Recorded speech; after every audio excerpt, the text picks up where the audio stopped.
அளந்திட எந்த மொழியும் போதாது. இவன் அண்ணன் பாதி தந்தை மீதி ஆனானே ஆனானே. தம்பி என்ற நிலையை கடந்து போனானே போனானே.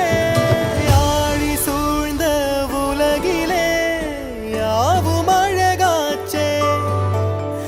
வயதை மீறிய வாழ்விலே சிறு கவிதை